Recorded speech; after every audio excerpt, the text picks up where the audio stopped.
الحمد لله نحمده ونستعينه ونستغفره ونؤمن به ونتوكل عليه ونعوذ بالله من شرور أنفسنا ومن سيئات أعمالنا من يهده الله فلا مضل له ومن يضلل فلا هادي له وأشهد أن لا إله إلا الله وحده لا شريك له وأشهد أن محمدا عبده ورسوله أما بعد فإن خير الحديث كتاب الله وخير الهدي هدي محمد صلى الله عليه وسلم وشر الأمور محدثاتها وكل محدثة بدعة وكل بدعة ضلالة وكل ضلالة في النار. أعوذ بالله من الشيطان الرجيم. بسم الله الرحمن الرحيم. ووصى بها إبراهيم بنيه ويعقوب يا بني إن الله اصطفى لكم الدين فلا تموتن إلا وأنتم مسلمون. وقال تعالى إن إبراهيم كان أمة قانتا لله حنيفا ولم يكن من المشركين شاكرا لأنعمه اجتباه وهداه إلى صراط مستقيم وآتيناه في الدنيا حسنة وإنه في الآخرة لمن الصالحين ثم أوحينا إليك أن اتبع ملة إبراهيم حنيفا وما كان من المشركين. محترم حاضرین، اللہ تبارک و تعالیٰ کا احسان و کرم ہے اور سب سے بڑا انعام اس کی نعمتیں یوں تو بے شمار ہے. وَإِن تَعُدُّوا نِعْمَتَ اللَّهِ لَا تُحْصُوهَا. اگر تم اللہ کی نعمتوں کو گننا چاہو تو شمار نہیں کر سکتے، لیکن ان نعمتوں میں اللہ نے جس نعمت پر احسان جتایا ہے لَقَدْ مَنَّ اللَّهُ عَلَى الْمُؤْمِنِينَ، وہ اس بات پر کہ اس نے ہمارے لیے ہمارے درمیان سے انسانوں میں سے ایک رسول بھیجا. اللہ تبارک و تعالیٰ نے رسولوں کو کیوں بھیجا؟ یہ اس کا انعام ہے، احسان ہے، اتمام حجت کے لیے ضروری ہے. یہ نہیں چھوڑا کہ ہم نے دنیا کو امتحان کے لیے بنایا ہے، عقل دی ہے، شعور دیا ہے، تم دنیا کی چیزیں سمجھتے ہو، سوچتے ہو، استنباط کرتے ہو، سائنس، ٹیکنالوجی، حساب اپنے ذہن و دماغ سے سمجھتے ہو، تو دین، توحید، زندگی کا مقصد بھی سمجھ لو. اس طرح اللہ نے نہیں چھوڑا. دنیا کے علوم کو ہمارے حوالے کیا کہ آپ غور فکر تجربات کرتے رہیے، لیکن دین کے علم کو اللہ رب العالمین نے اہتمام کے ساتھ آسمان سے اتارا. آسمان سے اتارا بھی تو ایسا نہیں کیا کہ آپ لوگ اپنے اپنے طور سے سمجھ لیجئے یہ کتاب ہے، یہ شریعت ہے، جبرائیل نے چھپی چھپائی یا لکھی لکھائی چیز گھر گھر پہنچا دی ہے، اس کو سمجھ کر اپنے اپنے طور سے عمل کر لو. نہیں، دین کو سمجھانے کے لیے ہر قوم میں نبی اور رسول بھیجے، اور یہ سب سے بڑا انعام ہے اللہ کا. لَقَدْ مَنَّ اللَّهُ عَلَى الْمُؤْمِنِينَ إِذْ بَعَثَ فِيهِمْ رَسُولًا مِنْ أَنفُسِهِمْ. سب سے بڑا احسان، انعام ہے. دوسرے لفظوں میں ہماری سب سے بڑی ضرورت ہے. اہل علم نے لکھا، آپ نے بارہا سنا ہوگا کہ ہمیں کھانے کی ضرورت جتنی ہے، بھوک لگتی ہے پیٹ بھرنے کے لیے، سانس لینے کے لیے آکسیجن اور ہوا کی جو ضرورت ہے، اسی طرح زندگی کی جتنی بھی ضروریات ہیں ان سب سے زیادہ اہم، سب سے زیادہ ضروری اللہ کی ہدایت کی ضرورت ہے، نبی کی ضرورت ہے، اللہ تبارک و تعالیٰ کی نازل کی ہوئی شریعت اور احکامات کی ضرورت ہے. اس سے بڑھ کر دنیا میں کوئی نعمت، کوئی ضرورت انسان کی ہے ہی نہیں.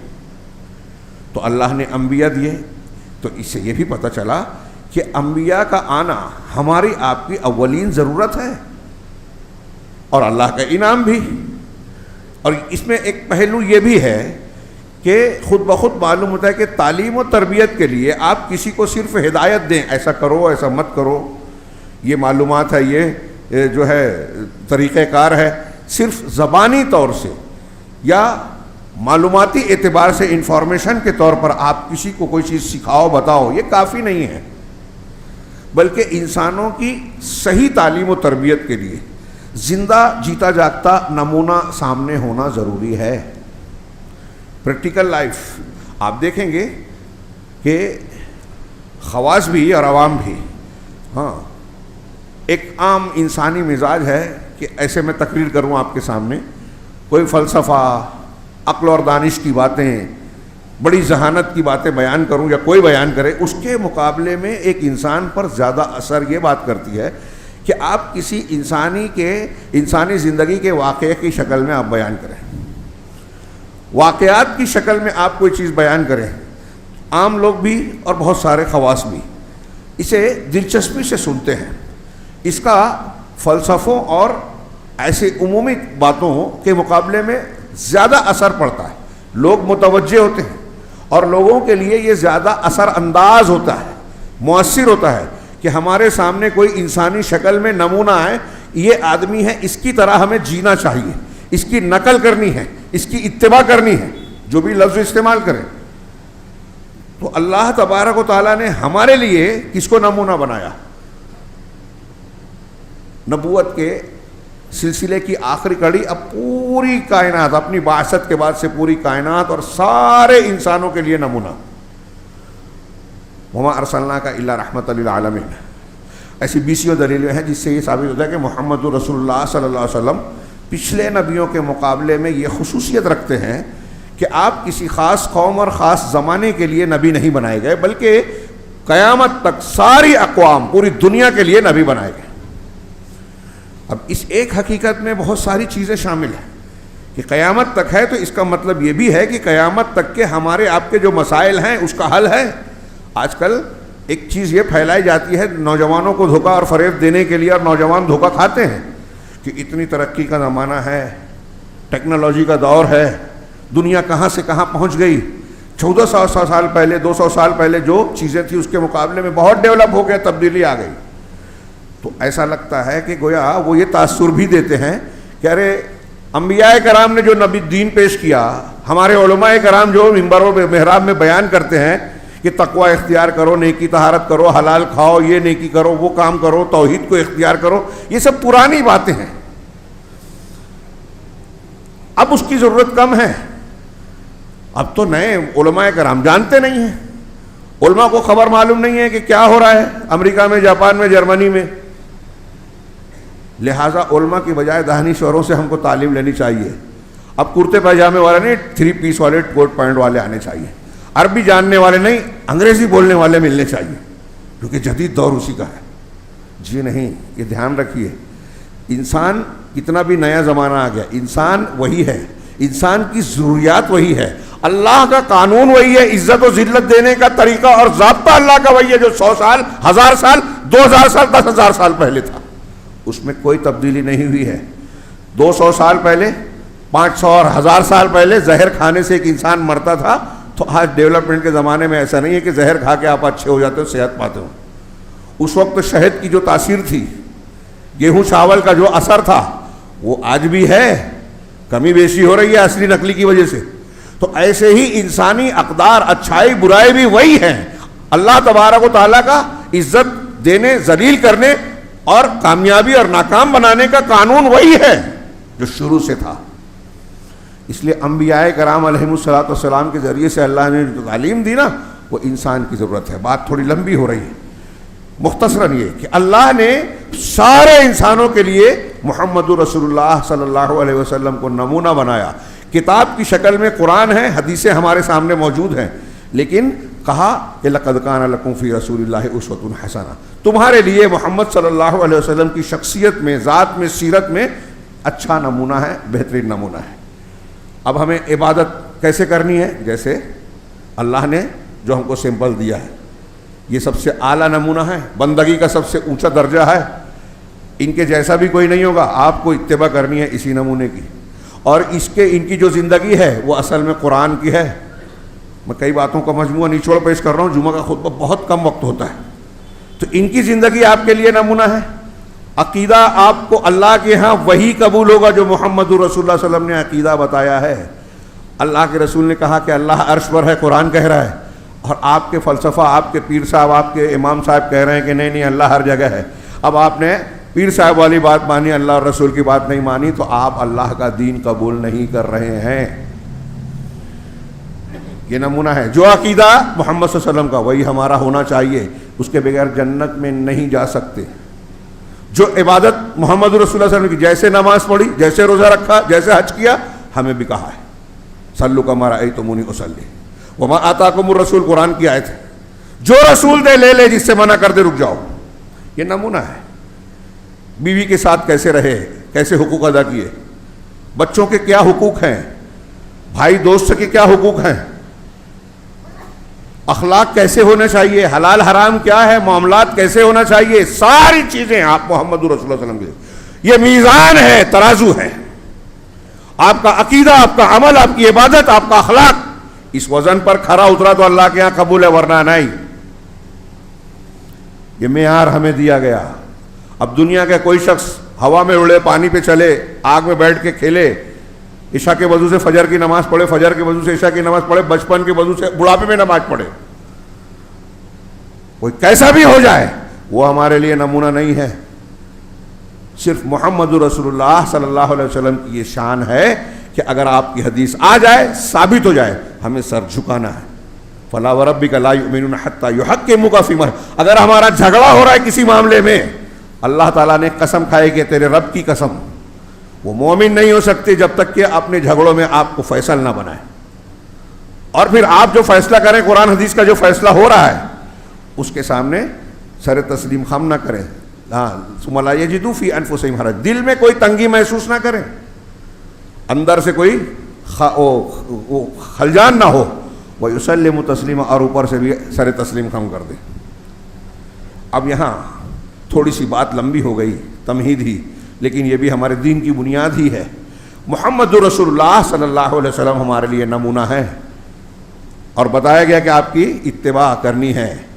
آپ کی اتباع میں آپ کی ہدایت ہے, سعادت ہے. ان تطیعوہ تہتدوا, محمد رسول اللہ صلی اللہ علیہ وسلم کی اطاعت کرو گے تو ہدایت پا جاؤ گے.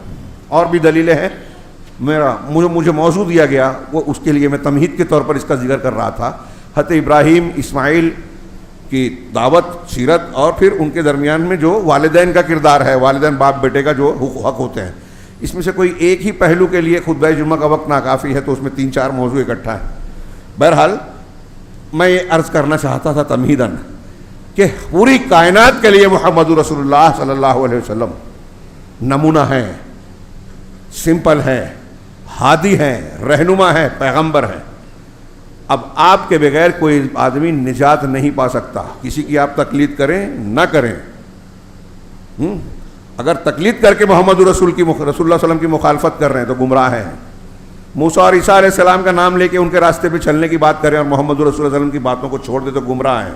دنیا کے کسی بھی عالم کو پوچھ لے, یہی فتویٰ دے گا. تو آپ ہمارے لیے, پوری کائنات کے لیے نمونہ, لیکن خود نبی کریم صلی اللہ علیہ وسلم اور امت محمدیہ کے لیے بھی ایک اور اللہ نے نمونہ بنایا. خود محمد رسول اللہ صلی اللہ علیہ وسلم کے لیے ایک نمونہ پیش کیا. یہ جو میں نے ابھی آیتیں پڑھی, اس میں سورہ نحل کی آیت کے بیچ میں ہے, ثم اوحینا الیک ان اتبع ملۃ ابراہیم حنیفا وما کان من المشرکین, کہ پھر ہم نے آپ کی طرف یہ وحی کی ہے رسول. نبی کو کہہ رہے ہیں آپ کی طرف یہ وحی کہ ان اتبع, آپ اتباع کیجئے. یہاں خطاب محمد رسول اللہ صلی اللہ علیہ وسلم سے ہے, اور قرآن میں جہاں بھی اللہ کے رسول صلی اللہ علیہ وسلم سے خطاب کر کے اللہ نے کوئی حکم دیا تو وہ خود بخود آپ کے ذریعے آپ کی امت کو بھی خطاب ہے, کیونکہ اسوہ ہمارے لیے, آپ ہمارے لیے اسوہ ہیں, نمونہ ہیں. تو آپ نے جو کیا ہمیں بھی کرنا ہے, الا یہ کہ اللہ تعالیٰ نے کسی کام کو, کسی حکم کو آپ کے لیے خاص کر دیا ہو. تو جن کو خاص کر دیا اس میں امت مخاطب نہیں ہے. جیسے بیوی شادی 4 سے زیادہ کر سکتے رسول اللہ صلی اللہ علیہ وسلم, ایسی اور چیزیں تو کہا وہاں خاص کہہ دیا خالصۃ لک من دون المؤمنین, یہ آپ کے لیے خالص ہے, مومنوں کے لیے نہیں ہے. تو نبی صلی اللہ علیہ وسلم جو پوری کائنات کے لیے نمونہ ہے, سید الانبیاء ہیں, رسولوں کے سردار ہیں, رحمت للعالمین ہیں, ہاں شفیع المذنبین, اور آپ کے جو مراتب ہیں سب سے اعلیٰ درجے کے, سب سے اعلیٰ مقام پر ہونے کے باوجود آپ کو کہا گیا کہ اللہ کہہ رہا ہے کہ ہم نے آپ کی طرف یہ وحی کی کہ آپ ملت ابراہیمی کی پیروی کیجئے. ملت ایسا دین جو اللہ تعالیٰ نے آسمان سے کسی نبی کے ذریعے سے پیش کیا ہو, پورا طریقہ دین کا راستہ. تو کہا دین اس ملت ابراہیمی کی, دین ابراہیم کا جو دین ہے, طریقہ ہے, اس کی آپ پیروی کیجئے. اور وہ ابراہیم کون تھے؟ حنیف تھے. حنیف یعنی اخلاص کے ساتھ اللہ کی طرف یک رخ ہونے والے. دوسرے لفظوں میں ہم کہیں کہ توحید والے تھے, موحد تھے. اور پھر آگے کہا وما کانا من المشرکین, وہ مشرکین میں سے بالکل نہیں تھے. قرآن میں حضرت ابراہیم علیہ السلام کا ذکر کرتے ہوئے جو ان کی فضیلتیں, مقامات بیان کیے گئے, مختلف جگہوں پر آپ دیکھیں کہ بار بار اللہ نے یہ تعبیر بیان کی ہے، لم یکو من المشرکین ما کان من المشرکین. یہی جو آیتیں میں نے پڑھی اس میں دونوں جملہ موجود ہے، سورہ نحل کی آیت. یہ مشرکین میں سے نہیں تھے، یہ ان کی اعزاز اور فضیلت کی سب سے اعلیٰ بات ہے کہ مشرک نہیں تھے، یعنی موحد تھے، توحید والے تھے. سیدنا ابراہیم علیہ السلام کی سیرت ہمارے لیے بہت ضروری ہے. نبی صلی اللہ علیہ وسلم کو نمونہ بنایا گیا، کے لیے نمونہ بنایا، ہمارے لیے نمونہ ہے. کیا ہے ابراہیم علیہ السلام؟ سوچئے تھوڑی دیر کے لیے، ہمارے سامنے جو قرآن ہے نا، اس میں 69 مرتبہ 69 مرتبہ حضرت ابراہیم علیہ السلام کا ذکر ہے نام کے ساتھ، اور بغیر نام کے بھی ہے. نام کے ساتھ قرآن میں اگر کسی کا ایک مرتبہ ذکر آ جائے اس کی فضیلت اور عظمت کے لیے کافی ہے. 69 مرتبہ 69 مرتبہ ان کا ذکر آنا، اور پھر صراحتاً کہنا کہ آپ کے لیے محمد، آپ کے لیے، آپ کی امت کے لیے نمونہ ہے، ان کے ملت کی پیروی کیجیے. یہ کوئی چھوٹی بات نہیں ہے. اس سے یہ پتہ بھی چلا کہ ہمارے اور آپ کے لیے یہ اس نمونے کی ضرورت ہے. اس کے ساتھ ساتھ آپ دیکھیے کہ عید الاضحیٰ ہر سال آتا ہے، قربانی والی عید، اور اس کے علاوہ حج کا فریضہ ہر سال پوری دنیا سے مسلمان سمٹ کر بیت اللہ کی طرف جاتے ہیں اور فریضہ حج ادا کرتے ہیں، جو دین کا ایک رکن ہے. اس حج کے ارکان و مناسک ادا کرنے والے اور پوری دنیا میں عید الاضحیٰ کو قربانی کرنے والے، یہ قربانی اور حج کے کئی اعمال کے حوالے سے سیدنا ابراہیم علیہ السلام اور ابراہیم علیہ السلام کے خاندان کی کئی سنتوں کو تازہ کرتے ہیں. اور اللہ حاجی کو جب کہتا ہے کہ صفا مروہ کے درمیان دوڑ لگاؤ تو ساتھ میں نمونہ پیش کرتا ہے. میری بات دھیان رکھیے کہ ہمیں نمونے کی ضرورت ہے. اور ہم نے جب ابراہیم علیہ السلام، اسماعیل علیہ السلام، محمد رسول اللہ، صحابہ کرام، تابعین، ان کو ہمارے نوجوانوں کے سامنے بطور نمونہ پیش نہیں کیا، واقعات نہیں بتائے، ہم ان کی اہمیت، فضیلت، کردار کی عظمت و بلندی نہیں بتاتے، تو آج ہمارے نوجوانوں کے سامنے، میں نے کہا نا فطری ضرورت ہے، ہیروز ہیں، آئیڈیل ہیں. کسی نے فلمی ایکٹر اور ایکٹریس کو بنایا، کسی نے ٹی وی سیریل کے اداکار کو بنایا، کسی نے کسی اسپورٹس مین کو بنایا، کسی نے سماج اور معاشرے کی کسی شخصیت کو بنایا، کسی نے کسی بے وقوف جاہل آدمی جس کو ٹی وی چینل پہ بہت سے لوگ لائک کرتے ہیں اس کو آئیڈیل بنا لیا. کوئی اپنا دماغ کسی جاہل کے پیچھے لگا رہا ہے. آج ہمارے نوجوان ایسے بہت سارے لوگوں کے پیچھے چل رہے ہیں جو خود گمراہ ہیں، جن کو خود علم و ہدایت کی ضرورت ہے. ہمارا نوجوان اس سے متاثر ہے کہ بڑی اچھی تقریر کرتا ہے. اللہ کے رسول نے ڈرایا تھا کہ گمراہ کرنے والے اماموں سے مجھ کو اپنی امت پر ڈر ہے، جہنم کی طرف دعوت دینے والے آئیں گے درمیان میں. بہت سے ہمارے نوجوان، بڑا طبقہ مسلمانوں کا ایسے لوگوں کو امام مان کے ان کے پیچھے چل رہا ہے جو جہنم کے راستے پہ لے جا رہے ہیں. میں اس لیے کہ نہیں کہہ رہا ہوں جہنم کا راستہ، یعنی اس لیے کہہ رہا ہوں کہ اللہ کے رسول صلی اللہ علیہ وسلم نے فرمایا، قرآن کہہ رہا ہے میرے راستے کی اتباع کرو وَأَنَّ هَذَا صِرَاطِي مُسْتَقِيمًا فَاتَّبِعُوهُ، یہ میرا سیدھا راستہ ہے، سنت، اسی کو مانو. فَاتَّبِعُوهُ وَلَا تَتَّبِعُوا السُّبُلَ، اور مختلف راستوں کی اتباع مت کرو. فَتَفَرَّقَ بِكُمْ عَنْ، ورنہ اللہ کے راستے سے ہٹ جاؤ. جو اللہ کے راستے سے ہٹ گیا، رسول کے راستے سے ہٹ گیا، وہ جنت کے راستے سے ہٹ گیا. 73 فرقے ہوں گے، 72 جہنم میں جائیں گے، جہنم کے راستے پہ ہوں گے. پڑھا ہے نا، سنا ہے نا، یہ رسول نے بیان کیا، میں نے نہیں. اب آج کل اسے بھی بیان کرنے لوگ تشدد کہتے ہیں. کوئی جہنم کے راستے پہ چل رہا ہے، چلنے دو، ہاں ٹھیک ہے، کوئی بات نہیں. یہ کوئی بات ہوئی؟ اللہ نے رسولوں کو کیوں بھیجا؟ گمراہی سے آشنا معلوم کرنے کے لیے. اور اس میں سب سے بڑی گمراہی شرک کی ہے. سیدنا ابراہیم علیہ السلام اس کا سب سے اعلیٰ نمونہ ہے کہ شرک کی دشمنی، مخالفت، توحید کو اختیار کرنا اور اس کے تقاضوں کی تکمیل کرنا. سیدنا ابراہیم علیہ السلام کی زندگی کی جو پورا آپ دیکھیں گے اس کے نمونوں سے، اس کی ایسی تعلیمات سے بھری ہوئی ہے. ایک واقعے پر اگر تفصیل سے گفتگو کریں، قرآن نے جہاں ذکر کیا ہے تو وقت بہت کم پڑے گا. ابراہیم علیہ السلام ایک مشرک ماحول میں آنکھ کھولتے ہیں. تھوڑی دیر کے لیے سوچئے آج ہمارا ماحول کیا ہے. ہاں، کہیں بھیڑ دیکھ لیتے ہیں تو اس کے پیچھے ہم بھی پڑے تھے کہ اتنے لوگ ہیں تو میں بھی پیچھے چلوں. اگر یہی مزاج حضرت ابراہیم علیہ السلام کا ہوتا تو بتوں کو آپ بھی بناتے، بتوں کی پوجا کرتے. پڑھیے نا، قرآن پڑھتے ہیں نا، ہر سال دہراتے ہیں نا. جو میں نے ذکر کیا کہ اتنی مرتبہ قرآن میں ذکر ہے، عید الاضحیٰ اور حج ہم کو یاد دلاتا ہے، یہ بلا وجہ نہیں ہے، یہ ہماری ضرورت ہے اور قیامت تک کے مسلمانوں کی ہر سال ضرورت ہے. آپ سوچیں گے واقعات ہم جانتے ہیں، نہیں جانتے. ہم سوچتے ہیں نا، کہہ رہے یہ ابراہیم علیہ السلام کا واقعہ مولوی صاحب اتنی دور سے آ کے بیان کر رہے ہیں. میں نہیں بیان کر رہا ہوں، قرآن بیان کر رہا ہے. اور قرآن بیان کر رہا ہے، ہر سال اس کو دہرا رہا ہے. عید الاضحیٰ اور حج کے موقع پہ ہر جمعہ میں جو صورتیں قرآن کی دہرائی جاتی ہے اس میں تذکرہ ہوتا ہے. اس کا مطلب ہمارے اور آپ کے دل کو ضرورت ہے اس کی، اللہ نے اسی لیے مشروع کیا. آپ بولتے ہیں بہت معلوم ہے. معلوم ہے مسلمانوں کے 2/3 سے زیادہ طبقہ شرک کر رہا ہے، شرک اکبر. اور 2/3 سے زیادہ بھی میں کم بول رہا ہوں. پوری دنیا میں ہمارے آپ کے معاشرے میں مسلمان شرک کر رہا ہے. تو حضرت ابراہیم کی ضرورت ہے کہ نہیں؟ ذکر کرتا ہے، قصہ واقعہ پڑھتا ہے، قرآن پڑھتا ہے، آپ کے واقعات کو بیان کرتا ہے، لیکن زندگی میں کہیں ہے ہی نہیں حضرت ابراہیم علیہ السلام. ہاں، ایک آدمی باپ دادا کو پوج رہا ہے، حضرت ابراہیم باپ دادا کو ٹھوکر مار رہے ہیں دین کے معاملے میں. ایک ابراہیم بتوں کو پوج رہا ہے، حضرت ابراہیم علیہ السلام نے ان کو توڑ دیا تھا. ایک ابراہیم ستاروں کی چال، نجومیوں کی باتوں کو مان رہا ہے، جادو ٹونا مان رہا ہے. حضرت ابراہیم علیہ السلام نے ستاروں سورج کی معبودیت کا رد کیا، اعلان کیا. ایک آدمی بڑے اقتدار والوں کو، بزرگوں کو، شخصیات کو پوچھتا ہے. حضرت ابراہیم علیہ السلام نے نمرود کو اور شخصیات کے جو ابقریت یا معبودیت کا درجہ ہے اس کا رد کیا. کہیں بھی شرک سے معمولی سا سمجھوتا نہیں کیا، اور دین کی جو نمونہ پیش کیا اللہ تعالیٰ نے خود اس کا ذکر ہے. وَإِذِ ابْتَلَىٰ إِبْرَاهِيمَ رَبُّهُ بِكَلِمَاتٍ فَأَتَمَّهُنَّ، کہ جب تمہارے پروردگار نے ابراہیم کو کچھ کلمات، کچھ باتوں، کچھ چیزوں سے آزمایا تو ساری چیزوں کو ابراہیم نے پورا کر دیا. سوچئے، شروع سے دیکھیے، مشرکانہ ماحول میں پیدا ہوئے، آنکھیں کھولی، ماحول کے پیچھے نہیں چلے کہ جو لوگ کر رہے ہیں میں بھی وہی کروں گا. یہ جہالت اور تقلید والا کام نہیں کیا، شعور کا استعمال کیا. وَكَذَلِكَ نُرِي إِبْرَاهِيمَ مَلَكُوتَ السَّمَاوَاتِ وَالْأَرْضِ، قرآن کہتا ہے آسمان زمین کی نشانیوں پر غور کیا. اور پھر اپنے باپ اور قوم سے خطاب کیا، تم لوگ ان بتوں کو پوچھتے ہو، ستاروں کو پوچھتے ہو، کیوں؟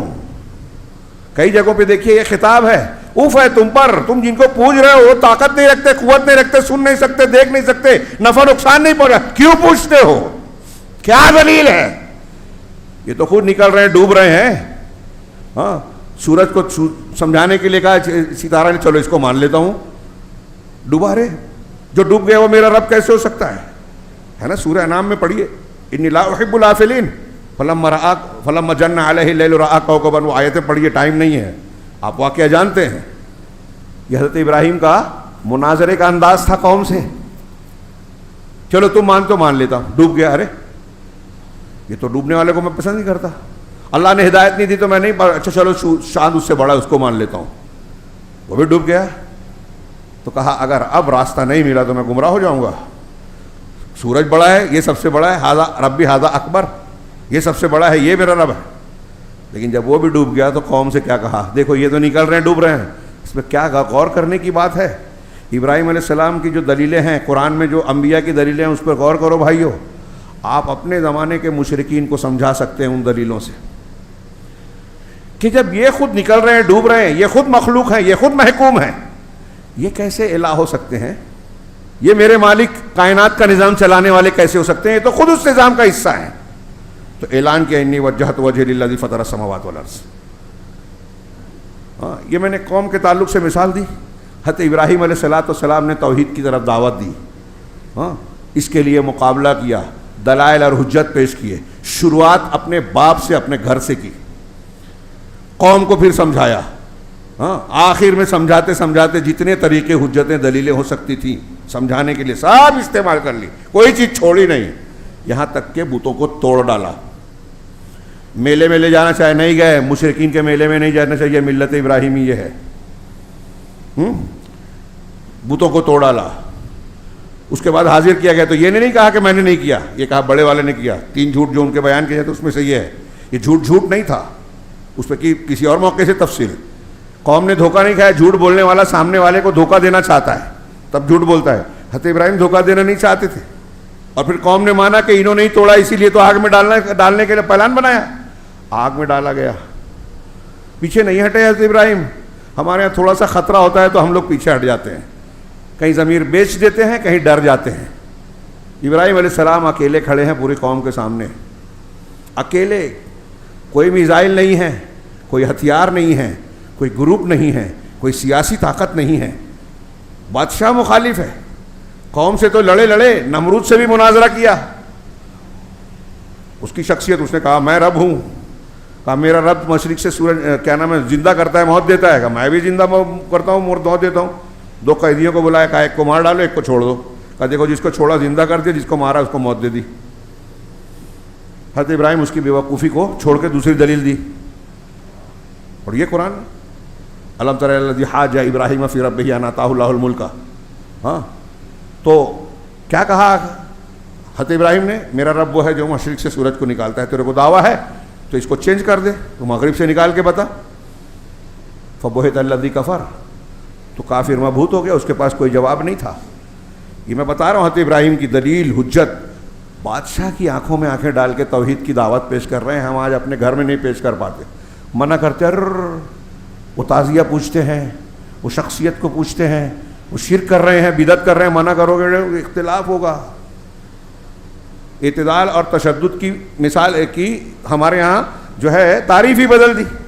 اب ایک طبقے ہیں تحریکیت والے جو حکومت سے لڑنے کی تو بات کرتے ہیں، جو نہیں کر سکتے وہاں لڑنے کی بات کرتے ہیں اور قوم کو پریشانی میں ڈالتے ہیں. گزشتہ کئی سالوں میں 10-15 سالوں میں لاکھوں مسلمانوں کو قتل کیا یا کروایا ہے. ابھی اسرائیل میں بحث چل رہی ہے، نیتن یاہو کے خلاف تحقیق کرو کہ جو 7 اکتوبر 2023 کو حملہ ہوا تھا حماس کا، جس کو ہمارے ہاں لوگ بہت چیختے چلاتے ہیں، وہ کہتے ہیں یہ نیتن یاہو نے کروایا تھا حماس کے ذریعے، ان کے پالے ہوئے ہیں، یہ اسرائیل میں یہودی لوگوں کا مطالبہ کہہ رہے ہیں. ہمارے یہاں لوگ بولے تو دیکھو یہ غدار ہیں، یہ ان کے ہمدرد ہیں، یہ فلاں ہیں ڈھیما ہیں. اور توحید کی دعوت پیش کرتے کہتے شدت ہے، تشدد ہے، اور جو توحید کی دعوت دیتا ہے اس کو شدت والا بولتے ہیں. تو حضرت ابراہیم کو بھی شدت والا ہی بولیں گے یہ لوگ. ارے ابا سے لڑ گئے، گھر سے نکال دیا، قوم سے لڑ گئے، آگ میں ڈال دیا، نمرود سے لڑ گئے، تھوڑا نرم ہو جانا چاہیے تھا، سیاسی بیان دے دیتے ایسا اور ویسا. توحید اور شرک کے بارے میں سبق لے لیجئے، یہ ملت ابراہیمی ہے، یہی ہماری آزمائش کی بنیاد ہے. اور توحید کے لیے اللہ نے انسان و جن کو پیدا کیا. جنت اور جہنم کی بیسک چیز یہی ہے. اگر شرک پہ کوئی آدمی مر گیا، شرک اکبر پر، کبھی جہنم سے نہیں نکلے گا، اس کا ایک سجدہ قبول نہیں ہوگا، کروڑوں روپیہ روز خرچ کرے لیکن شرک اکبر کرتا ہو، اللہ کے یہاں قبول نہیں ہوگا. اللہ نے انبیاء سے کہا ہے اگر یہ شرک کرے ان کے سارے عمل برباد.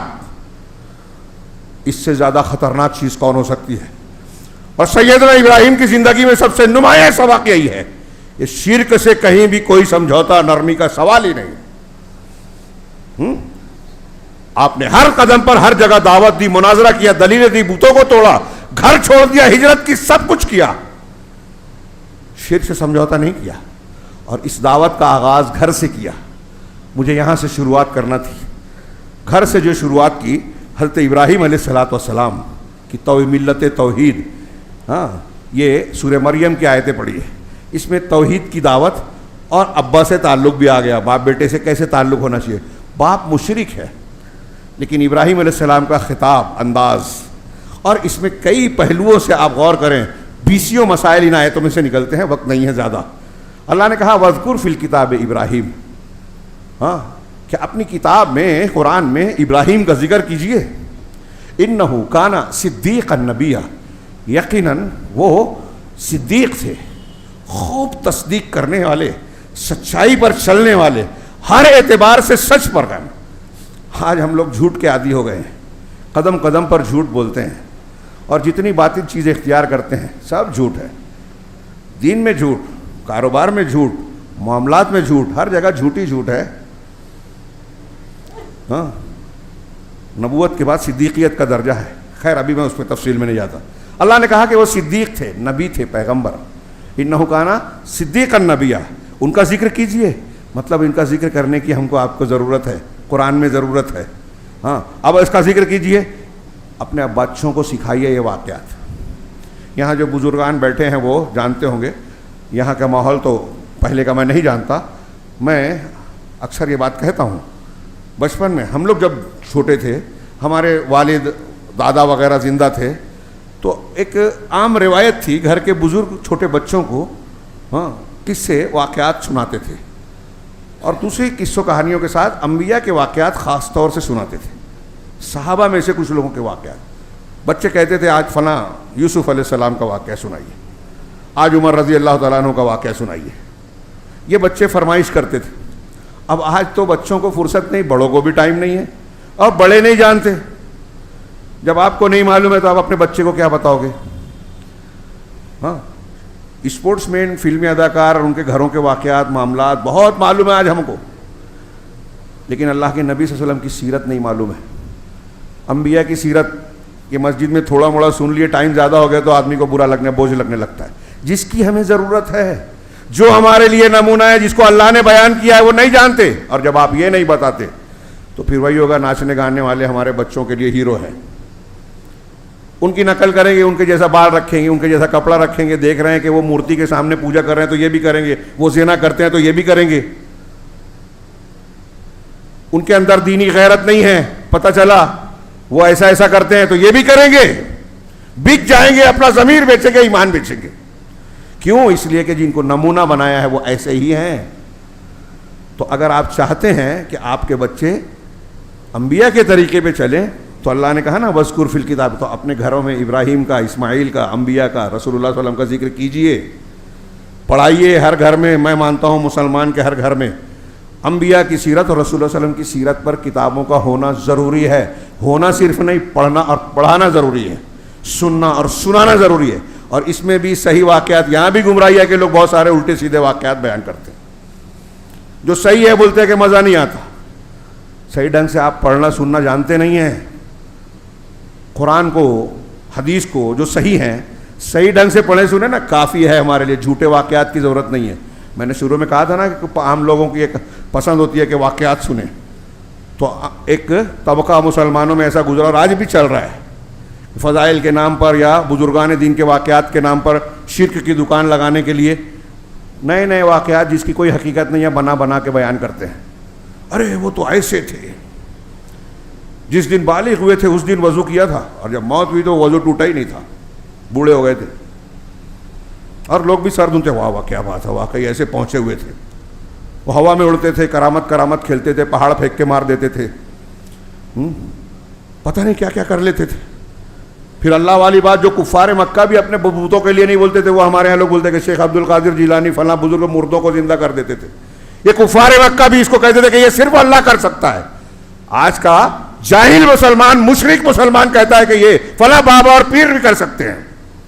اور جب اس قسم کے واقعات سناتے ہیں تو پھر بازاروں پہ جا کے مانگتے ہیں دعا, استغاثہ, استعاذہ. شرک اکبر کرتے ہیں, قرآن پڑھ رہے ہیں. ابراہیم علیہ السلام کا واقعہ بیان کر رہے ہیں, شرک کر رہے ہیں. اس کا مطلب کھیل بنایا ہے, مذاق بنایا ہے دین کو. یہ سیدنا ابراہیم نبی تھے, ان کا ذکر کرو. ہاں, تو اللہ نے کیا کہا؟ اذ قال لأبیہ, جب انہوں نے اپنے باپ سے کہا. ابراہیم علیہ السلام اپنے باپ سے کہہ رہے ہیں یا ابتی لما تعبد ما لا يسمع ولا يبصر ولا یغنی عنک شیئا. بہت غور سے سنیے, سادی زبان, سادی بات, لیکن دلیل انتہائی مضبوط. نبی کی دلیل ہے. قرآن میں انبیاء کی دلیلوں کو پڑھیے, آپ اپنے ارد گرد شرک سے لڑ سکتے ہیں. جو الٹی سیدھی باتیں کرتے ہیں نا, غلط دلیلیں دیتے ہیں دین کے معاملے میں شرک کی تائید میں, اس کا آپ جواب دے پائیں گے. ان کو پڑھ لے غور سے. تو حضرت ابراہیم کہہ رہے ہیں ابا جان مشرک ہیں. نمبر 1, خطاب کیسے کر رہے ہیں؟ یا ابتی. آگے 4-5 جملے ہیں, ہر جملے سے پہلے ابراہیم علیہ السلام یا ابتی, یا ابتی, یا ابتی. کتنی پوائنٹ کی بات ہے. کہ ایسے تو تمام مشرکین کو دوست نہیں بنانا ہے, چاہے باپ ہی کیوں نہ ہو. دوست نہیں بنانا ہے, دوست ہے نا دل والا, دلی ہمدردی کے ساتھ دنیاوی تعلقات کریں گے. لیکن ماں باپ کا ایک ایکسیپشن ہے, استثناء ہے. آپ دوسرے مشرکین سے جدا ہو جائیں, ماں باپ اگر مشرک ہے تو آپ کو اس کی خدمت کرنی ہے. قرآن میں ہے وَإِن جَاهَدَاكَ عَلَىٰ أَن تُشْرِكَ بِي مَا لَيْسَ لَكَ بِهِ عِلْمٌ فَلَا تُطِعْهُمَا وَصَاحِبْهُمَا فِي الدُّنْيَا مَعْرُوفًا. قرآن نے کہا کہ اگر ماں باپ تمہیں اس بات پر ابھارتے ہیں کہ تم اللہ کے ساتھ, میرے ساتھ, اللہ کے یعنی اللہ کے ساتھ ایسی چیز کو شریک ٹھہراؤ جس کا تمہیں علم نہیں. شرک کی ایک غلط ہونے کی ایک دلیل ہے کہ اس کی کوئی دلیل نہیں ہے, اس کے صحیح ہونے کی ایک بھی دلیل نہیں ہے. یہ اس کے غلط ہونے کی ایک بہت بڑی دلیل ہے کہ اس کے صحیح ہونے کی کوئی علم نہیں ہے تمہارے پاس. تو فلا تطعهما, تو تم ان کی اطاعت نہیں کرنا, ان کی بات نہیں ماننا. لیکن وصاحبہما فی الدنیا معروفا، دنیا کے معاملے میں ان کے ساتھ اچھی سنگت اور مصاحبت کرو، ہے نا. یہ شرک سب سے ناپسندیدہ، اس کے باوجود ماں باپ کا یہ حق ہے. اب حضرت ابراہیم اس حق میں سب سے بڑی چیز جو ادا کر رہے ہیں، یا ابت، ابا جان، لما تعبد ما لا یسمع ولا یبصر ولا یغنی عنک شیئا، آپ اس کی عبادت کیوں کرتے ہیں جو دیکھ نہیں سکتا، جو سن نہیں سکتا، جو دیکھ نہیں سکتا، اور جو آپ کے کوئی کام نہیں آ سکتا. 3 جملہ ہے، 3 مضمون ہے یہ.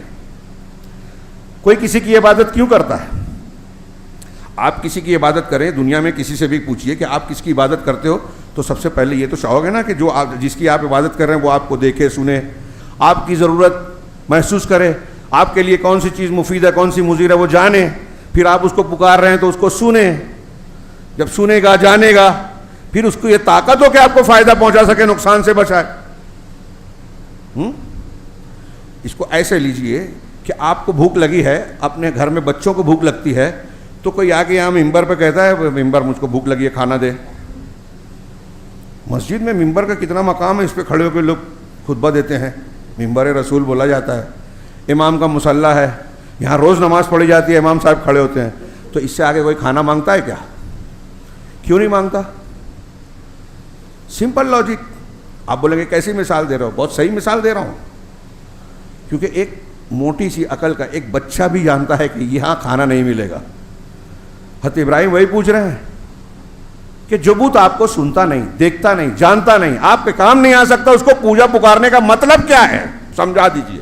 مشرک اس سے زیادہ بے وقوف ہے. کوئی آدمی آ کے اس دیوار سے کھانا مانگے، بھوک لگی، آپ بولو کھانا دے، تو آپ بولیں گے کیا بول رہے ہو؟ مشرک اس سے بڑا بے وقوف ہے جو بتوں سے لو لگا کے ان کی عبادت کر رہا ہے. ابا سے یہی پوچھ رہے ہیں حضرت ابراہیم، بڑے پیارے انداز میں پوچھ رہے ہیں، آپ اس کی عبادت کیوں کرتے ہیں؟ اس سے ایک بات یہ بھی پتہ چلی کہ آپ بیٹے ہیں، ہاں، باپ مشرک ہے اور آپ کو توحید معلوم ہے، تو باپ کو بھی سمجھانا ہے. سب سے بڑی محبت یہ ہے، اعتدال یہ ہے کہ آپ کے سگا باپ، آپ کا بھائی بند اگر شرک کر رہا ہے تو پہلے اس کو رد کیجئے اس کے شرک کا. یہ باپ کی محبت کے خلاف نہیں ہے بلکہ محبت کا تقاضا ہے. انبیاء اپنی قوم کا سب سے زیادہ بھلا چاہنے والے تھے، لیکن سب سے زیادہ اسی کی تائید کرتے تھے، شرک کا رد کرتے تھے. آج ہم رد کرتے تو کہتے دیکھو تشدد کر رہے ہیں. شرک کے رد کی ضرورت نہیں ہے. ہاں، انبیاء کرام جو کرتے تھے، آج کل مسلمان جو ہے اس شرک کو، اہل حدیث جو ہے رد کرتے ہیں. بادشاہوں کے ہم کیا ہے، شرک کیا ہے، قصور میں مبتلا ہے، محلوں کے شرک میں مبتلا ہے. ایسی ایسی تعبیرات اور لوگوں کو دھوکہ دینے والی بات، شرک کو محدود کر دیا. حاکمیت، ہاں، اللہ کی عبادت ہو رہی ہے، قبر پرستی ہو رہی ہے، تعزیہ، اللہ کے ساتھ شرک ہو رہا ہے، قبر پرستی، تعزیہ پر، اس کو رد کر سکتے، کہتے اس پہ رد مت کرو. حاکمیت والا شرک ہو رہا ہے، اس کو رد کرو. تو جہاں کچھ کر نہیں سکتے وہ کرو، جو انبیاء نے کیا وہ مت کرو، جو آپ کر سکتے وہ مت کرو. یہ جدید دور کے فلسفے بول رہے ہیں اور ہمارے نوجوان ایسی خارجیت میں مبتلا ہیں، ایسے جاہلوں کو سنتے ہیں، علماء پر تنقید کرتے ہیں، توحید کو غیر اہم سمجھتے ہیں. میری بات یاد رکھیے گا، اگر آپ ہم چاہتے ہیں جہنم سے بچیں، آپ ہم چاہتے ہیں دنیا میں عزت اور آخرت میں کامیابی ملے، آپ ہم چاہتے ہیں کہ ہمارے بچے جو ہے محفوظ رہیں، تو توحید کا سبق پڑھائیے. ان کو سب سے زیادہ جس چیز سے ڈرنا ہے، ڈرانا ہے، شرک ہے. دنیا کی کوئی بھی چیز، کوئی نقصان ہو جائے چلے گا، آپ کا عقیدہ نہیں جاننا چاہیے. پورے سارے واقعات تو وہی ہے نا. انبیاء کرام کس پر لڑے قوموں سے؟ کس لیے گھروں کو چھوڑا؟ کس لیے جانوں کو قربان کیا؟ اللہ کے رسول صحابہ کرام نے ہجرت کس کے لیے کی؟ اس میں سبق دیا کہ توحید اور ایمان ایسی چیز ہے جس کے لیے رشتہ داری چھوڑی جا سکتی ہے، پیسے قربان کیے جا سکتے ہیں، گھر کو چھوڑا جا سکتا ہے، ضرورت پڑی تو جان بھی دی جا سکتی ہے، سب قربان کیا جا سکتا ہے، ایمان نہیں. سب سے قیمتی دولت یہ ہے. تو باپ کو بیٹا توحید کی دعوت دے رہا ہے، پہلا حق ہے یہ. ہاں، اگلا جملہ، میں آگے بڑھ رہا ہوں، ٹائم بڑھ گیا، زیادہ ہو گیا. یا ابت انی قد جاءنی من العلم ما لم یاتک، ابا جان میرے پاس وہ علم آ گیا جو آپ کے پاس نہیں ہے. ہاں، فاتبعنی، ہاں، لہٰذا آپ میری اتباع کیجئے، میری بات مانیے. اہدک صراطا سویا، میں آپ کو سیدھے راستے کی رہنمائی کروں گا. اب یہاں بھی کئی بات ہے، وقت زیادہ ہو گیا، 5-7 منٹ لے سکتا ہوں نا اور غور کیجئے، بیٹا باپ سے کہہ رہا ہے میرے پاس علم ہے آپ کے پاس نہیں ہے. سمپل لاجک، کوئی اس پہ تنقید نہ سمجھے. اس کا مطلب جس کے پاس علم ہے، دلیل ہے، اس کی بات ماننی چاہیے چاہے عمر میں کم ہو. اب ہمارے بزرگ بولتے ارے یہ جمعہ 8 دن کا پوٹا بچہ میرے سامنے بڑا ہوا، اس کی میں مانوں؟ اس کی نہیں ماننا ہے. وہ جو دلیل دے رہا ہے، قرآن بتا رہا ہے، حدیث بنا رہا ہے، وہ ماننا پڑے گا. ابراہیم علیہ السلام بیٹے ہیں، آزر باپ ہیں. قرآن بتا رہا ہے باپ اگر مشرک ہے اور بیٹے کے پاس توحید کا علم ہے تو بیٹا توحید سکھائے گا. بیٹا امام بنے گا، باپ دادا سے چلا رہا ہے تو یہ میں کیسے چھوڑ سکتا ہوں؟ ہمارے یہاں شادی کی رسم یہ ہے، فلاں شرک ہوتا ہے، فلاں بدعت ہوتی ہے، تو باپ دادا سے چلا آ رہا ہے. آج بھی بہت سارے کافر تو کافر مسلمانوں کی یہ دلیل ہے، جبکہ یہ دلیل نہیں ہے. ہر نبی نے جب بھی دعوت دی تو قوم نے گمراہی میں نبی کی بات رد کرنے کے لیے یہی دلیل دی. حضرت ابراہیم کے اس واقعے میں سمجھ میں آ رہا ہے کہ اگر علم اور دلیل ہے تو اپنے سے چھوٹے کی بلکہ اپنے بیٹے کی بات ماننی چاہیے. بیٹے کو اپنے ابا کو بھی بتانا چاہیے انی قد جاءنی من العلم ما لم یأتک، میرے پاس وہ علم ہے اللہ کا اتارا ہوا، علم نبوت ہے، رسالت کا علم ہے، قرآن اور حدیث ہے. یہ آج کی زبان میں قرآن ہے، حضرت ابراہیم کے زمانے میں وہ نہیں تھا. حضرت ابراہیم کے پاس جو وحی ہوتی وہ تھی. تو اگر میرے پاس قرآن حدیث ہے نا تو مجھے فلاں بزرگ، فلاں امام، فلاں مفتی، فلاں پیر صاحب کے پیچھے نہیں چلنا ہے، اس علم کو ماننا ہے جو اللہ نے دیا ہے، قرآن اور حدیث. تو میرے پاس علم ہے، آپ میری اتباع کیجیے. تو جس کے پاس علم ہے اس کے پیچھے چلنا ہے. تو وہ اس کے پیچھے مطلب اس کی تقلید نہیں ہوئی، اس علم کی تقلید ہوئی، اتباع ہوئی. تو حضرت ابراہیم کا اگلا جملہ ہے یا ابتی لا تعبد الشیطان. پچھلی والی آیت سے جو بھی پڑھا نا، تقلید کا رد ہوتا ہے، جو بغیر دلیل کے کسی کی بات ماننا، دلیل کی بات ماننا ہے. آگے اللہ نے کہا، حضرت ابراہیم نے کہا یا ابت لا تعبد الشیطان، ابا جان. پھر دیکھو بار بار ابا جان، لا تعبد الشیطان، شیطان کی عبادت مت کیجیے. ان الشیطان کان للرحمن عصیا، یقیناً شیطان رحمان کا نافرمان ہے.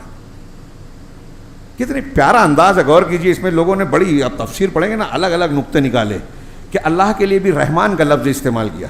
یعنی اس میں بھی ایک ترغیب ہے کہ وہ جس اللہ کے ساتھ شرک کر رہے ہو تمہارے ساتھ رحم کر رہا ہے، وہ رحمان ہے، اس کے کتنے کے احسان کرم ہیں.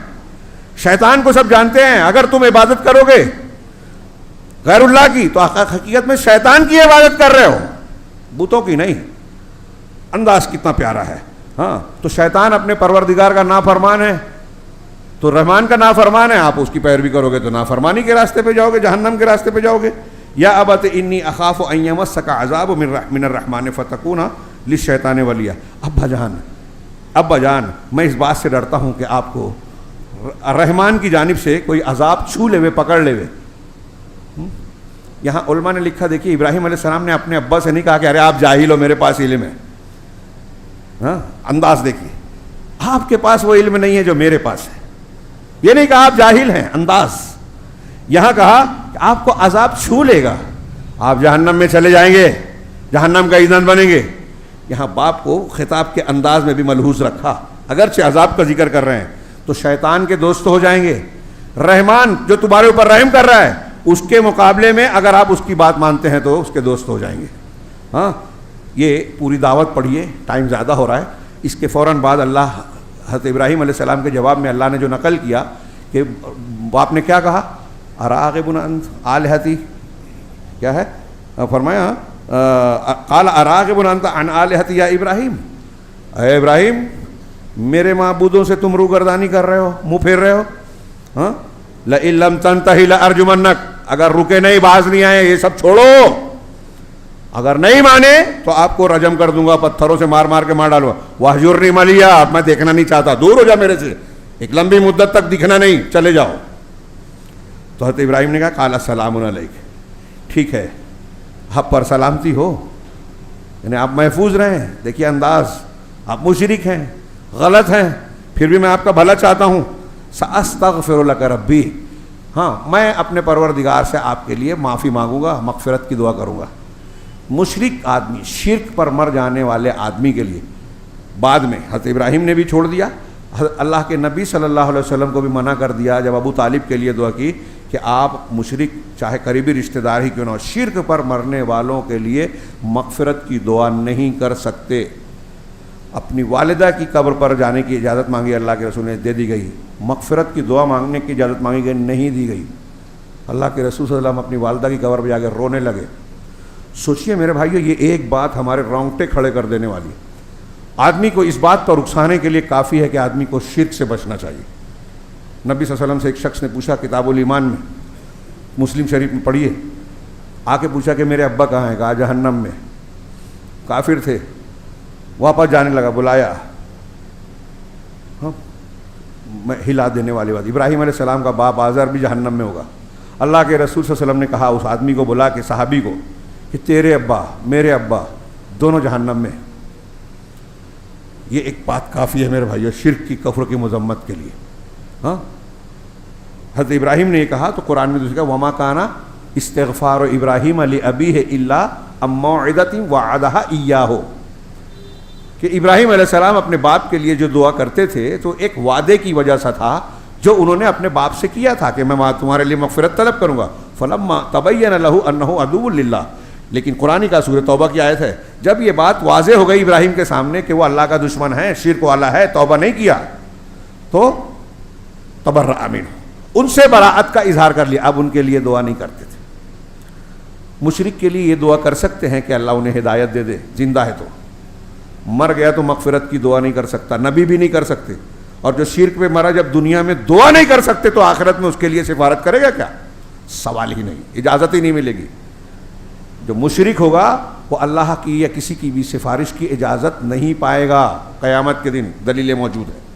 تو آپ یہ دیکھ رہے ہیں حضرت ابراہیم علیہ السلام ابا کو سمجھا رہے ہیں، گھر سے نکال دیا، نکل جا میرے گھر سے، دکھنا نہیں، پھر بھی دعا کا وعدہ کیا۔ ہاں، حضرت ابراہیم نے چھوڑ دیا، کہا ٹھیک ہے میں اب اپنے رب کی طرف جا رہا ہوں۔ جو دعوتیں دی لڑے، آگ میں ڈالا گیا، پھر کہا کہ میں ہجرت کرنے والا ہوں، ہجرت کی، وہاں سے گھر چھوڑ دیا، وطن چھوڑ دیا۔ یعنی دین پہ اپنی دعوت دینے کے بعد اگر قوم نہیں مان رہی ہے، مشرکین کے بیچ سے آدمی کو، مومن کو نکل جانا چاہیے دعوت دینے، ان کے بیچ نہیں رہنا چاہیے، ان کے میلے ٹھیلے میں نہیں جانا چاہیے، ان کے مذہبی پروگرام میں نہیں جانا چاہیے۔ حضرت ابراہیم کی ملت میں ہے، ان کے میلے میں نہیں گئے تھے، بتوں کو توڑ دیا۔ تو ہماری جو طاقت ہے شرک کو رد کرنے کے لیے کرنا چاہیے۔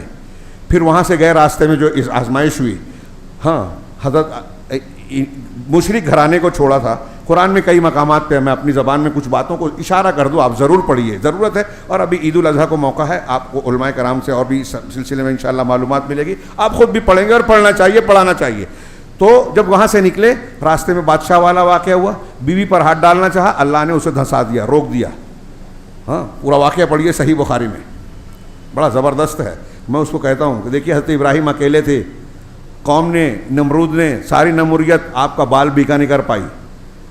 بادشاہ وقت کا سردار بیوی پر ہاتھ ڈالنا چاہا، نہیں ڈال سکا، اللہ نے جان بچائی، پوری قوم ہے سامنے، کوئی طاقت نہیں تھی مادی، اللہ نے عزت بچائی، سامنے جو ہے عزت پر ہاتھ ڈالنے کی کوشش کرنے والا وقت کا حاکم تھا وہاں کا، اللہ نے عزت بچائی۔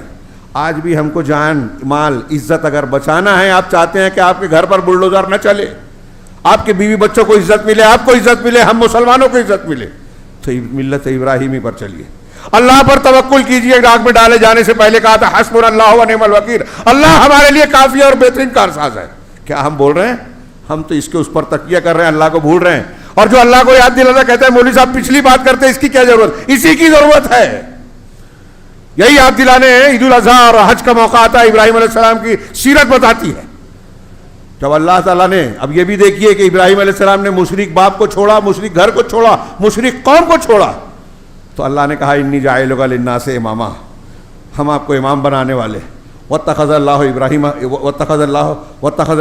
ابراہیم خلیلا، اللہ نے ابراہیم کو خلیل بنا لیا۔ پوری دنیا کائنات میں اللہ کے دو خلیل ہیں، ایک ابراہیم علیہ السلام، ایک محمد رسول اللہ صلی اللہ علیہ وسلم۔ موقع نہیں ہے کہ میں اس کی تشریح کروں۔ اللہ نے دوست بنایا، خالص دوست۔ یہ ابراہیم علیہ السلام کا موقع، جو جتنی توحید میں اعلیٰ منزل پہ جائے گا اس کا اللہ کے پاس اتنا مقام ہوگا، کیونکہ توحید کے لیے اللہ نے پیدا کیا۔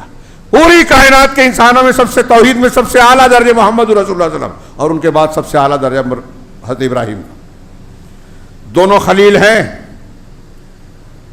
مشرک قوم کو چھوڑا, مشرک گھر کو چھوڑا, اللہ نے اولاد دی. اب کس کی دی؟ نبیوں کی اولاد دے دی. حضرت ابراہیم علیہ السلام کے بعد آپ کی نسل سے باہر کوئی نبی نہیں آیا, آپ کی نسل کے باہر کسی پر کتاب نہیں اتری, شریعت نہیں اتری.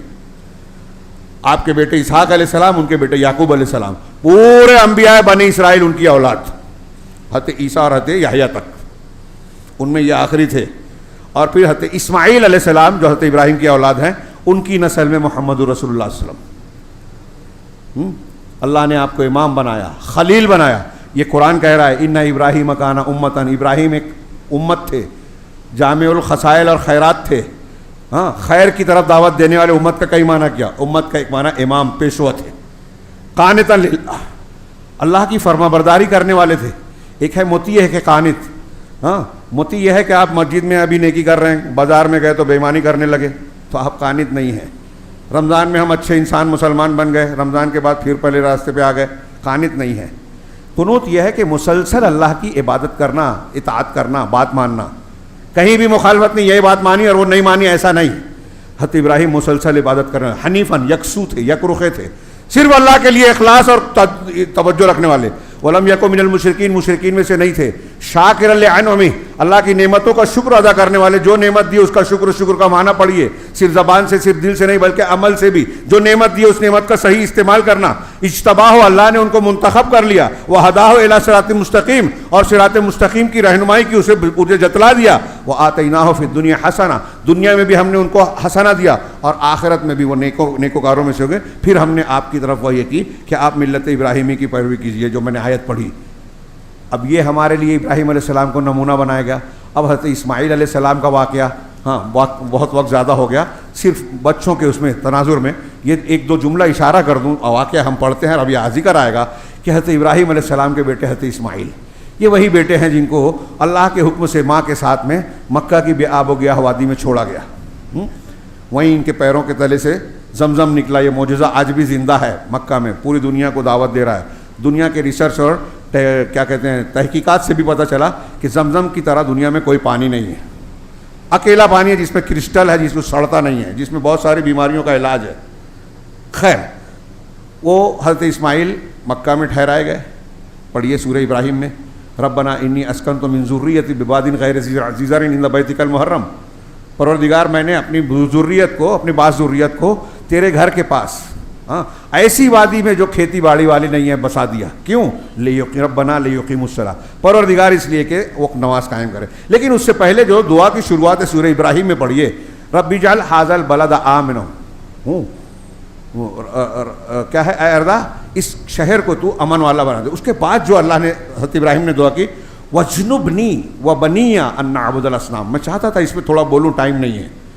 ابراہیم علیہ السلام اللہ سے دعا کر رہے ہیں کہ مجھے اور میرے بیٹوں کو پروردگار اس بات سے بچا. ہاں, کس بات سے؟ کہ ہم بتوں کی پرستش کریں, بتوں کی عبادت کریں. تھوڑی دیر کے لیے سوچئے, میں پڑھاتا ہوں تو بچوں سے سوال کرتا ہوں کہ آپ میں, ہم میں سے, میں آپ سے بھی پوچھ رہا ہوں, یہاں جتنے لوگ بیٹھے ہیں سن رہے ہیں, مرد ہوں, ہماری مائیں بہنیں اگر سن رہی ہیں وہ ہوں, تھوڑی دیر کے لیے میں پوچھتا ہوں کہ کیا کوئی ہم میں سے ایسا ہے جس کو کوئی بولے آ کے کہ بت کو پوجو, تو پوجے گا کیا؟ ہم میں سے کوئی بت پوجے گا؟ ہاں, نہیں نا. ہم اپنے بارے میں اور ہمارا ابراہیم علیہ السلام کے مقابلے میں کیا مقام ہے, کیا اوقات ہے؟ کچھ بھی نہیں. ان کے پیروں کو دھول کو بھی نہیں پہنچ پائیں گے. کوئی ولی نہیں پہنچ سکتا اعلیٰ درجے کا. تو ابراہیم علیہ السلام کے اتنے کم درجے کہ ہم یہ کہتے ہیں ہم بت نہیں پوجیں گے. ابراہیم علیہ السلام اللہ سے دعا کر رہے ہیں کہ مجھے اور میرے بیٹے کو اس بات سے بچا کہ ہم اصنام پرستی کریں. رب انہن اضللن کثیرا من الناس. اسی میں آگے پڑھیے, اور بھی دعائیں ہیں. رب اجعلنی مقیم الصلاۃ ومن ذریتی, نماز, اپنے بچوں کو نمازی بنانے کے لیے بھی دعا کی. تو شرک سے مجھے بچا, میری اولاد کو بچا.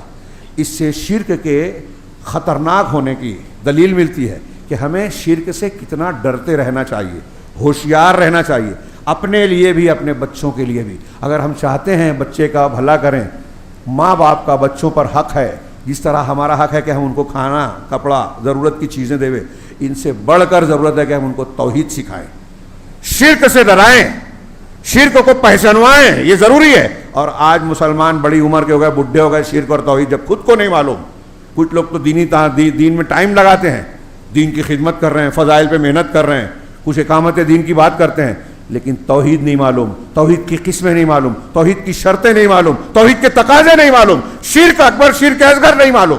یہی وجہ ہے کہ مسلمان کہہ رہے ہیں شرک کو برا کہتے ہیں اور شرک کر رہے ہیں۔ میرے بھائیو، بہت بڑی اور بنیادی سبق ہے یہ۔ دنیا اور آخرت میں ہر بھلائی کی کنجی بنیاد توحید ہے۔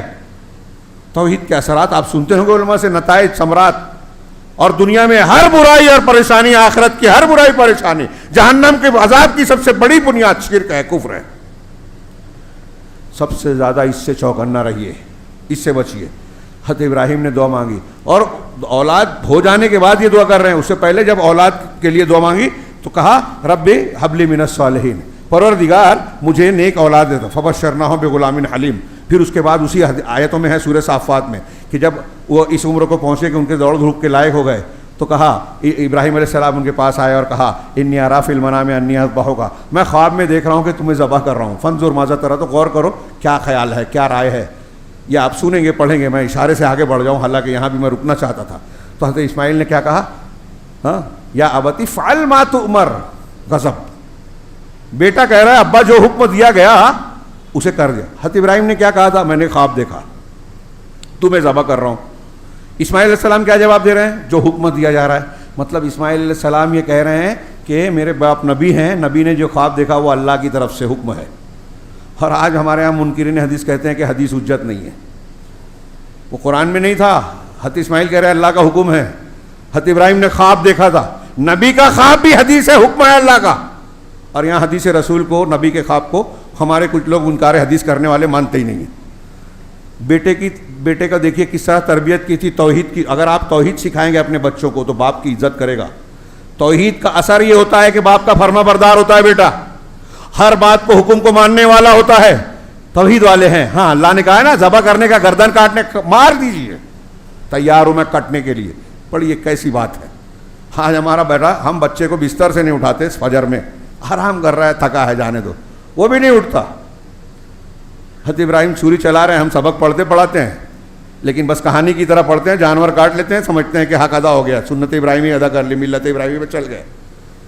تو بیٹے کو صالحین میں سے مانگا، نیک اولاد مانگی اللہ سے دعا میں، پھر کوشش کیجئے۔ اور پھر ایک حضرت ابراہیم، بخاری کی لمبی روایت ہے کہ جب وہاں مکہ میں رہنے لگے، جب شادی ہو گئی، یہ میں نے لکھا تھا لیکن عربی پڑھنے کا موقع نہیں ہے، شادی ہونے کے بعد حضرت ابراہیم ایک مرتبہ حضرت اسماعیل کے گھر آئے، ہاں ان کی بیوی ملی، پوچھا کہ تمہارے شوہر کہا ہمارے لیے کچھ کھانے پینے کا انتظام کرنے تلاش کرنے گئے ہیں، تو کہا تمہاری زندگی کیسی ہے؟ تو بیوی نے بڑی شکایت کی، ہاں ارے بڑی تنگی ہے، بڑی پریشانی ہے، ہم لوگ ضیق میں ہیں، تنگی میں ہیں، شدت میں ہیں۔ تو ٹھیک ہے، کہا جب تمہارے شوہر آئیں تو کہنا، ان سے میرا سلام کہنا، اور کہنا کہ اپنے گھر کی، ہاں انغیر عطا بتا بابک، ہاں کہ اپنے گھر کے چوکھٹ کو بدل لو۔ حضرت اسماعیل واپس آئے تو انہیں محسوس ہوا کہ کچھ، دیکھیے اللہ تعالیٰ نے ایک احساس دیا۔ پوچھا کوئی آیا تھا کیا؟ کہا ہاں ایک بزرگ آئے تھے، ایسے ایسے تھے، انہوں نے حالات پوچھے، آپ کو پوچھا، میں نے ان کو یہ جواب کیا، اور پھر حالات پوچھے، کہا کہ یہ کرو۔ کہا کوئی پیغام دیا ہے؟ کہا ہاں، کہا تھا کہ اپنے گھر کی چوکھٹ بدل لو۔ کہا وہ میرے ابا تھے ابراہیم، اور چوکھٹ سے مراد تم ہو، انہوں نے کہا کہ میں تم کو طلاق دے دوں، طلاق دے دیا۔ تھوڑی دیر کے لیے یہ سوچیے، ابراہیم علیہ السلام نے اتنی سی بات پہ کیوں کہا تھا طلاق دے دے؟ توحید والے تھے۔ جو توحید والا ہوتا ہے نا، اگر غریبی ہے تو کہتا ہے یہ اللہ نے دیا ہے، پریشانی ہے تو یہ اللہ کی طرف سے ہے، دکھ ہے تو اللہ کی طرف سے ہے، بیماری ہے تو اللہ کی طرف سے ہے، ہر حال میں اللہ کا شکر ادا کرتا ہے۔ لیکن جب انہوں نے بیوی سے پوچھا کیا حال ہے تو اس نے شکایت کی، شکوہ کیا، اللہ کا شکر ادا نہیں کیا۔ یہ توحید کے تقاضے کے خلاف تھی بات۔ تو کہا ایسی بیوی کو بدل، مطلب بیوی دیندار ہونی چاہیے۔ یہاں ایک بھی رک کے یہ پوچھ لیں، کچھ لوگ ہمارے یہاں ناراض ہو جاتے ہیں اپنے بھائی سے، بہن سے، تو بولتے ہیں چلو اپنی بیوی کو طلاق دو۔ حضرت ابراہیم نے بولا تھا نا، تو اسماعیل علیہ السلام نے چھوڑ دیا تھا، ایسے تم کو ہماری بات ماننی ہے۔ امام احمد سے پوچھا گیا کہ ابراہیم علیہ السلام نے اسماعیل سے کہا تھا، حضرت عمر نے حضرت ابن عمر سے کہا تھا بیوی کو طلاق دے دو، دونوں نے دے دیا۔ تو آج اگر باپ یا ماں کہتے ہیں کسی سے کہ اپنے بیوی کو چھوڑ دو تو چھوڑ دینا چاہیے؟ تو امام احمد نے بڑا پیارا جواب دیا، کہا ہاں چھوڑنا تو چاہیے، لیکن اس باپ کو جو یہ کہہ رہا ہے اس کو حضرت ابراہیم اور حضرت عمر کی طرح ہونا بھی چاہیے۔ ایسے دین والا ہونا چاہیے. اب سسر کا جھگڑا ہو رہا ہے, سمدھی کا, اپنے جھگڑے میں میاں بیوی کو جو ٹھیک ٹھاک رہ رہا ہے کہتا ہے چھوڑ اس کو, میرے گھر میں اس کی بیٹی نہیں رہے گی, جھگڑا اس سے ہے, اس کی بیٹی پر نکال رہے ہیں. یہ ٹھیک نہیں ہے, یہ غلط ہے. حضرت ابراہیم نے جو کہا تھا دین کی بنیاد پہ کہ اللہ کی ناشکری ہے, توحید والی نہیں ہے. توحید کا تقاضا اس میں بھی آتا ہے, اس کا مطلب شرک کرتی تھی نہیں, توحید کا تقاضا ہے شکر ادا کر. پھر کچھ دنوں کے بعد حضرت ابراہیم آئے, بیوی بدل چکی تھی, اس وقت بھی اسماعیل علیہ السلام نہیں تھے, اسی حدیث میں ہے بخاری کی. پھر حضرت ابراہیم نے پوچھا تو کہا کہ وہ ہمارے لیے کچھ باہر گئے ہیں. تو کہا تمہاری حالت کیسی ہے, حالت ایسی, زندگی کیسی ہے. وسأل عن حیاتہم و حیاتہم, اس طرح کے الفاظ ہیں, احوالہم حالہم و حیاتہم, ان کی حالت اور حالت پوچھی, حیات پوچھی. تو کہا کہ ہم اللہ کا شکر ہے, اللہ نے ہم کو بڑا کشادگی دی اور یہ دیا وہ دیا, بڑی تعریف کی ان کی بیوی نے, اللہ کا شکر ادا کیا. تو حضرت ابراہیم علیہ السلام نے کہا کہ جب آپ کے شوہر آئے میرا سلام بولنا اور کہنا کہ اپنے دروازے کی چوکھٹ کو قائم رکھیں, بدلے نہیں. پھر ویسے ہی وہ حضرت اسماعیل آئے, پوچھا, بیوی نے بتایا, حضرت ابراہیم کی تعریف کی اور پھر بتایا کہ ایسے ایسے بزرگ آئے تھے. ہاں, اور ہم سے پوچھا کہ تم کھاتے کیا ہو, تمہارا کھانا کیا ہے. تو کہا پانی اور گوشت. تو کہا کہ تم کو اللہ تبارک و تعالیٰ اس میں برکت دے.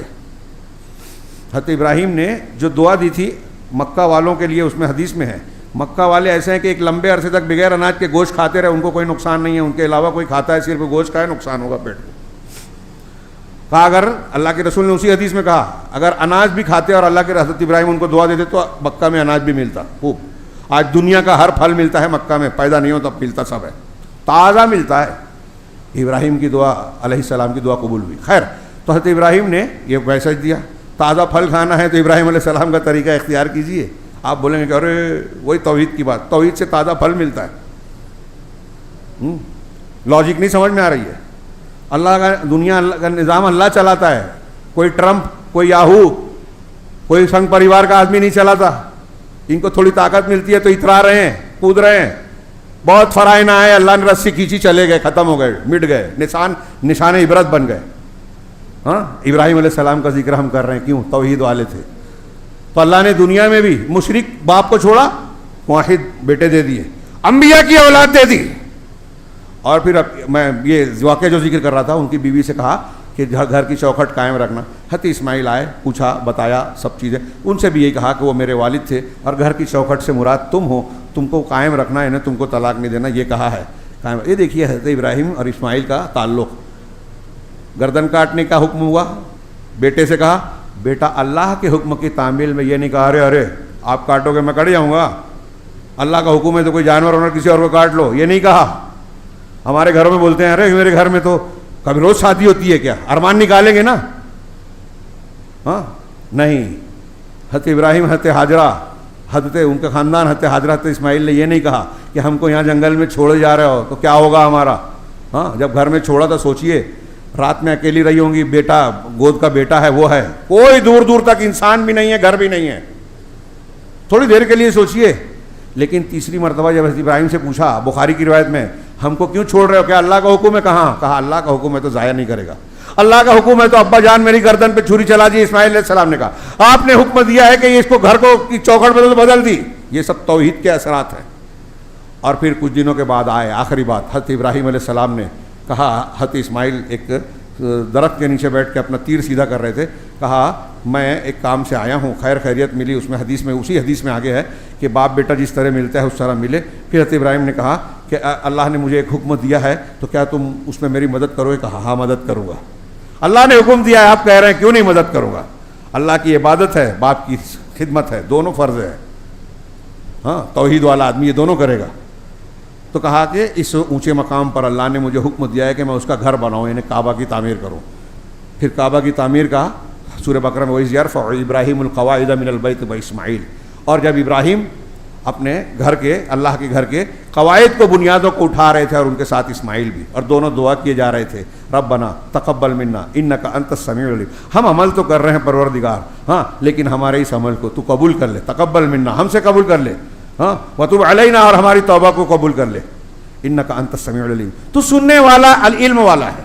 انہی آیتوں میں آگے پڑھیے کہ حضرت ابراہیم نے یہ توحید والا دین بچوں کو سکھایا, اور اللہ نے جب کہا اسلام لے آ جاؤ، جھک جاؤ، اسلم تو قال اسلم تو لرب العالمین، میں اللہ کے سامنے جھک گیا، اسی میں کہا کہ یہ اللہ کے ابراہیم کی ملت ہے، جو اس ملت سے منہ پھیرے گا تو وہی ہوگا جو نادان ہے، جاہل ہے۔ وَمَن يَرْغَبُ عَن مِّلَّةِ إِبْرَاهِيمَ إِلَّا مَن سَفِهَ نَفْسَهُ، یہ آگے اسی آیتوں میں کہا گیا ابراہیم کے طریقے سے وہی ہٹے گا جو بے وقوف ہے، توحید سے ہٹے گا بے وقوف ہے، قرآن کہہ رہا ہے نادان ہے۔ اور آگے کہا آخری بات کہ وَوَصَّىٰ بِهَا إِبْرَاهِيمُ بَنِيهِ وَيَعْقُوبُ، یہ ابراہیم نے اپنے بیٹوں کو وصیت کی اور یعقوب نے۔ آج ہمیں اپنے بیٹوں کو یہ وصیت کرنی ہے۔ آپ اپنے بچوں کو، میں اپنے بچوں کو محبت کرتا ہوں تو یہ یاد رکھیے، اللہ نے بتایا، نمونہ دیا کہ ابراہیم نے اپنے بیٹوں کو وصیت کی اور یعقوب نے کیا وصیت کی؟ یا بنیہ، میرے بیٹو، ان اللہ اصطفیٰ لکم الدین، اللہ نے تمہارے لیے ایک دین کو منتخب کر لیا ہے۔ یہ دین نہیں ہے جو سب لوگ کر رہے ہیں، جو اللہ نے اتارا ہے بس وہی ایک دین، ایک مسلک، قرآن حدیث والا، اس نے یہ کہا، فلاں نے یہ کہا، صوفیوں کا یہ ہے، رافضیوں کا یہ نہیں، جو نبی کا ہے، جو صحابہ کا ہے، ہم اس کو کہیں گے اپنے بچوں کو۔ حضرت ابراہیم نے اپنے اسی دین کو کہا تھا، اپنے جو اوپر اللہ نے نازل کیا، اور وہ اسلام ہی ہے بیسیکلی، کہ اللہ نے ایک دین کو تمہارے لیے منتخب کیا ہے، وہ اسلام ہے، کیونکہ آگے کہا فلا تموتن الا وانتم مسلمون، لہذا تم ہرگز نہ مرنا، موت کبھی بھی آئے تم کو تو تم مسلمان رہو۔ یہ سبق ہمیں اپنے بچوں کو دینا ہے۔ ملت ابراہیمی کا یہ سبق ہے کہ آپ خود توحید اختیار کریں، آپ کا باپ، بھائی، رشتہ دار اگر مشرک ہے اس کو توحید کی دعوت دیں، بچوں کو توحید سکھائیں، توحید سے بچائیں، اللہ سے دعا کریں کہ بچوں کو، میرے بچوں کو شرک سے بچا۔ کوشش کریں، صرف دعا نہیں کرنی ہے، ہم روزی مانگنے کی دعا کرتے ہیں تو گھر میں بیٹھ نہیں جاتے، محنت کرتے ہیں، جا کے دعا بھی کرتے ہیں، محنت بھی کرتے ہیں۔ ایسے ہی بچوں کو چاہتے ہیں کہ اے اللہ میرے بچوں کو میری آنکھوں کی ٹھنڈک بنا، تو اس کے لیے تربیت کی محنت بھی کر، اور تربیت کرنی ہے تو پہلے ہمیں دین سیکھنا ہوگا۔ اللہ رب العالمین سے دعا ہے کہ وہ ہمیں ملت ابراہیمی کو صحیح طریقے سے سمجھنے اور اپنی زندگی میں اسے اختیار کرنے کی توفیق عطا فرمائے۔ آج ہمیں بلکہ پوری دنیا کو ملت ابراہیمی اور ملت محمدی، محمد الرسول اللہ صلی اللہ علیہ وسلم کے دین اور دینی تعلیمات کی بہت شدید ضرورت ہے۔ دنیا میں بے چینی ہے، جنگ ہے، مہنگائی ہے، پریشانی ہے، جھگڑے ہیں، اختلافات ہیں، بہت سارے مسائل ہیں، قدم قدم پر لوگ ڈرا رہے ہیں۔ آپ خبریں دیکھیے تو ڈر جائیں گے، مہنگائی بڑھنے والی ہے، یہ ہونے والا ہے، وہ ہونے والا ہے، جنگ ہوگی تو اور یہ ہوگا، خوف زدہ ہوتے ہیں۔ لیکن ایک مومن کو یہ اطمینان ہوتا ہے کہ کائنات کا نظام اللہ چلا رہا ہے۔ لیکن فکر کی بات یہ ہے کہ یہ سب جاننے کے باوجود بھی ہم خاموش رہیں، ہم اللہ کی طرف نہ پلٹیں، اپنے گناہوں سے توبہ نہ کریں، اپنے گھر اور اپنی اصلاح نہ کریں، تو پھر جیسا ہے ویسا ہی ہوتا رہے گا۔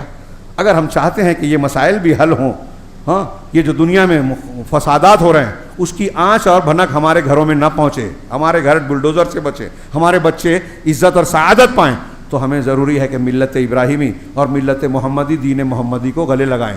ہر صبح ہم وعدہ کرتے ہیں اصبحنا علی فطرت الاسلام وعلی کلمۃ الاخلاص وعلی دین نبینا محمد صلی اللہ علیہ وسلم وعلی ملت ابراہیم حنیفا مسلما وما کان من المشرکین۔ صبح شام کے اذکار میں یہ ہے اصبحنا اور امسینا، ہم نے صبح کی اصبحنا علی اسلام کی فطرت پر، دین اخلاص پر، اور محمد صلی اللہ علیہ وسلم کے طریقے اور دین پر، اور ابراہیم کی ملت پر جو کہ حنیف تھے، موحد تھے، مشرک نہیں تھے۔